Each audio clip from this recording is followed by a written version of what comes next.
नमस्कार आप सभी को। आज क्लास 10th का यूनिट 2 का सेशन 2 डिस्कस करेंगे। इससे पहले ऑलरेडी सेशन 1 डिस्कस कर लिया और यूनिट 1 के भी इंपॉर्टेंट क्वेश्चंस डिस्कस कर चुकी हूँ।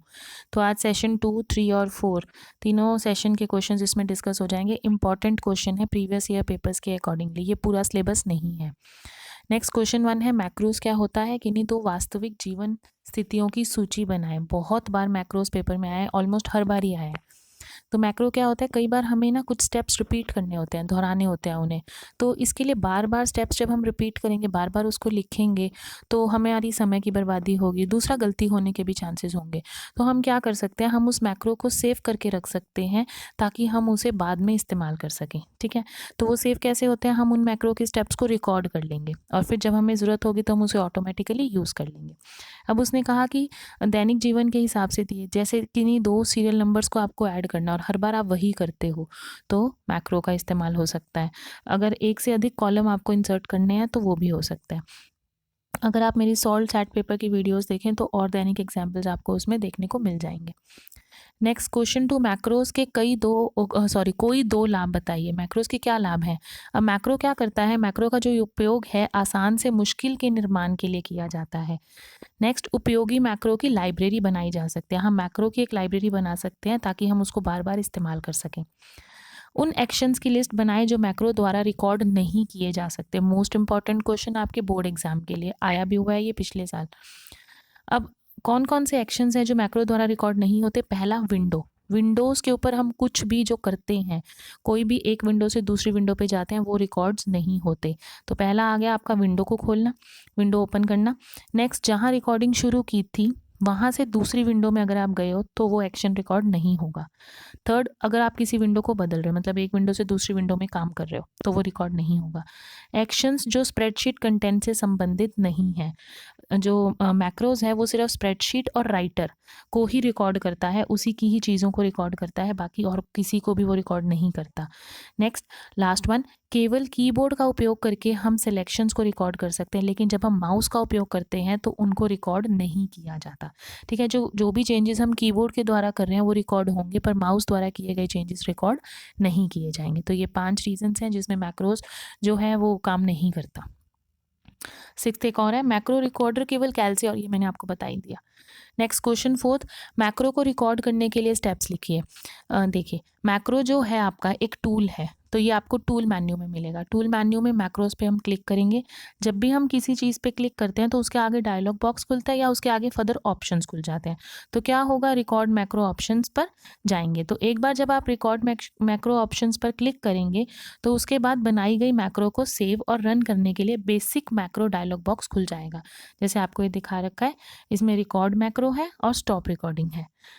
4th step, last save button पर क्लिक करेंगे। तो इससे जब हम रिकॉर्ड मैक्रो पे क्लिक करेंगे तो हमारा मैक्रो रिकॉर्ड हो जाएगा। बस रिकॉर्ड होने के बाद हमें उसे एक नाम देना पड़ेगा ताकि नेक्स्ट टाइम जब हम उसे यूज़ करना चाहें तो हमें पता हो वो कौन सा है।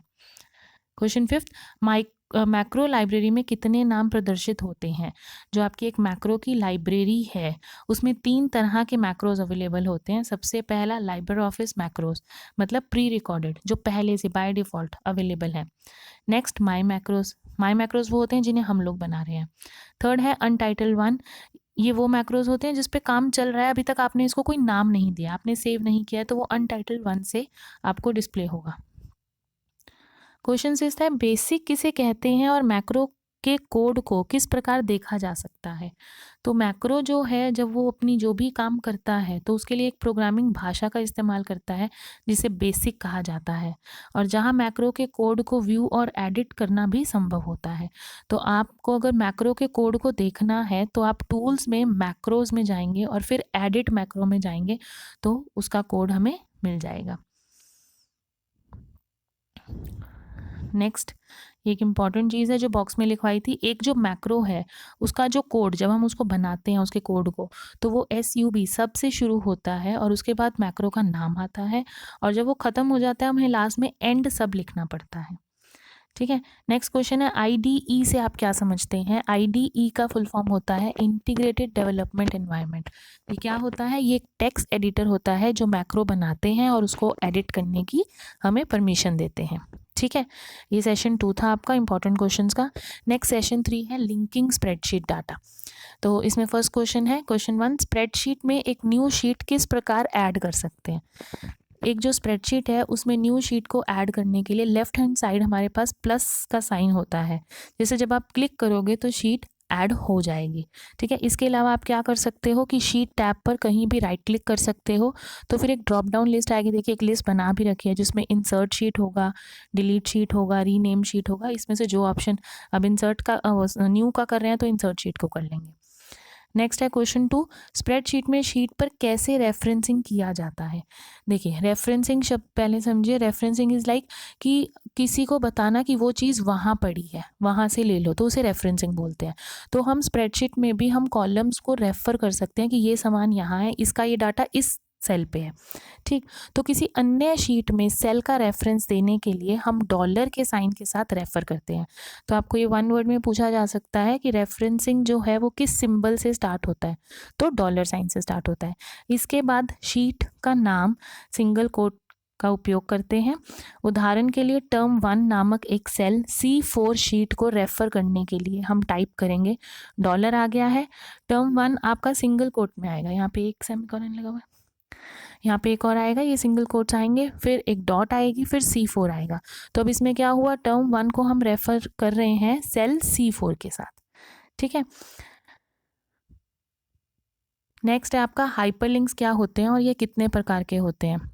देखिए कभी कभी हाइपरलिंक्स क्या होते हैं, आप सपोज वेब पेज पे काम कर रहे हो, आपको एक ब्लू कलर का एक लिंक मिलता है, वो बोलते हैं इसको ओपन किए करें, फिर हम उसको ओपन करते हैं, फिर हम एक नए वेब पेज पे पहुंच जाते हैं, फिर वहाँ पे कोई लिंक होता है, हम उस पर क्लिक करते हैं तो हम फिर एक नए पेज पे, जब एक से हम दूसरे पेज पे जाते हैं, एक दूसरी स्थिति पे जाते हैं, जंप करते हैं, उसे हम हाइपरलिंक्स बोलते हैं।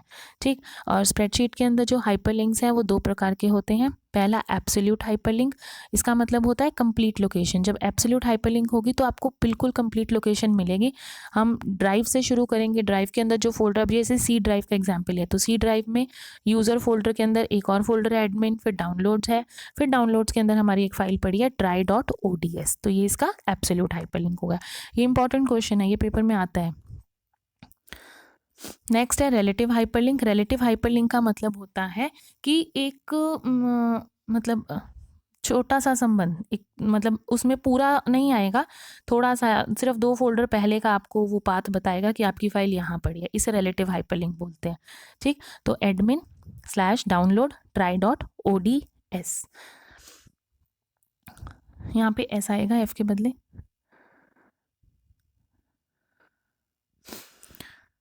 नेक्स्ट है share and review a spreadsheet.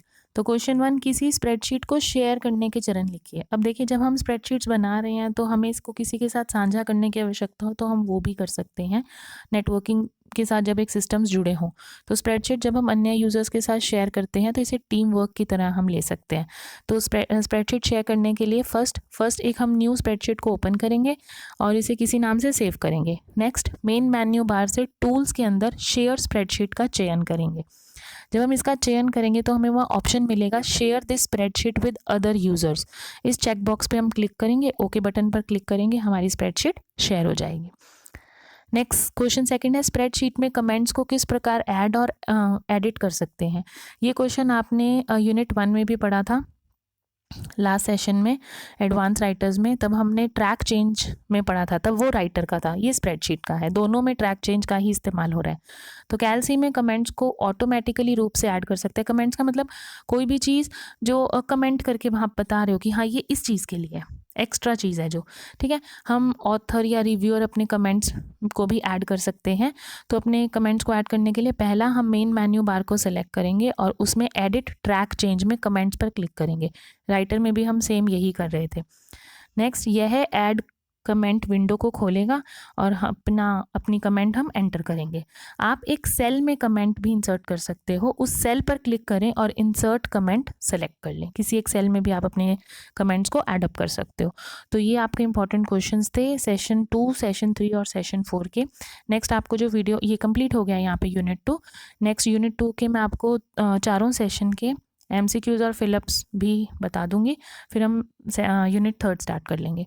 तो होप आपको ये वीडियोस हेल्पफुल रहेंगी आपके बोर्ड एग्जाम्स के लिए। Thank you.